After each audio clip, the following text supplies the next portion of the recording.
ഞാൻ പറയാണ്, എൻ്റെ ജീവിതം കൊണ്ട്, എൻ്റെ ഹൃദയത്തിലെ ചോര കൊണ്ട് ഞാൻ എഴുതിത്തരാം, നിങ്ങളിത് വിശ്വസിക്കുക.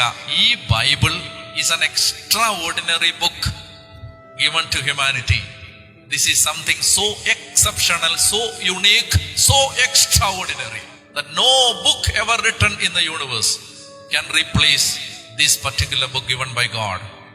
ദൈവം തന്ന ഈ ഗ്രന്ഥത്തെ മറികടക്കാനോ അതിന് പകരം വെക്കാനോ മറ്റൊരു ഗ്രന്ഥം ഈ ഭൂമിക്കില്ല.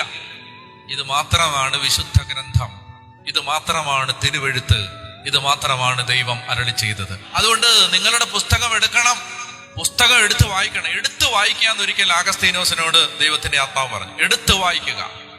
അന്ന് ആഗസ്തീനോസ് മദ്യത്തിനും അതുപോലെ തന്നെ ദുർനടപ്പിനും ലഹരിക്കും ഒക്കെ അടിമയായിരുന്ന ഒരു ചെറുപ്പക്കാരൻ, ആഭാസനായിരുന്നു, ആഥൻസിന്റെ തെരുവുകളിലെ ആഭാസന്മാരിൽ ഒരാൾ. അപ്പൊ ഈ മനുഷ്യനോട് ദൈവത്തിന്റെ ആത്മാവ് പറഞ്ഞു, എടുത്തു വായിക്കുക. അയാൾ വായിക്കാത്ത ഒരു പുസ്തകവും ആ വീട്ടിലുണ്ടായിരുന്നില്ല. അയാളുടെ കണ്ണുകൾ ഇങ്ങനെ എടുത്തു വായിക്കാന്ന് പറഞ്ഞപ്പോ എന്തെടുത്ത് വായിക്കാനാണെന്ന് ആകുലപ്പെട്ട അയാളുടെ കണ്ണുകൾ ഇങ്ങനെ പരുതി നടക്കുമ്പോൾ അയാൾ കണ്ടു, അമ്മ മോനിക്ക വായിച്ചിട്ട് മടക്കി വെക്കാതെ അമ്മയുടെ കണ്ണീര് വീണ് നനഞ്ഞ ഒരു ഗ്രന്ഥം, അയാൾ ഇന്ന് വരെയും കൈകൊണ്ട് തൊട്ടിട്ടില്ലാത്തൊരു പുസ്തകം. അമ്മയുടെ കണ്ണീര് വീണ, അമ്മയുടെ നെടുവീർപ്പുകൾ അടയിരിക്കുന്ന ഈ പുസ്തകം അയാൾ മേശപ്പുറത്തിരിക്കുന്നത് കണ്ടു. അയാൾ അത് എടുത്തു. ജീവിതത്തിൽ ആദ്യമായിട്ട് അയാളുടെ വിരലുകൾ കൊണ്ട് വിശുദ്ധ ഗ്രന്ഥത്തെ സ്പർശിച്ചു, തുറന്നു. അമ്മ തുറന്നു വെച്ചിരിക്കുന്ന ഭാഗം അത് അയാൾ വായിക്കാൻ തുടങ്ങി.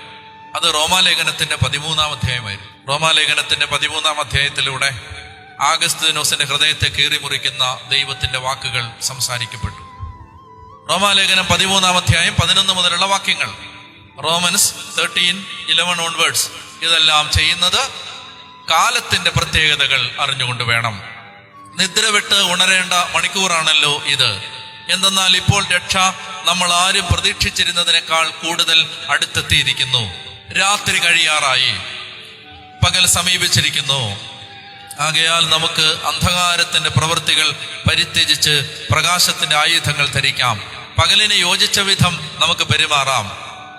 സുഖലോലുപതയിലോ മദ്യലഹരിയിലോ അവിഹിത വേഴ്ചകളിലോ വിഷയാസക്തിയിലോ കലഹങ്ങളിലോ അസൂയയിലോ നിങ്ങൾ വ്യാപരിക്കരുത്.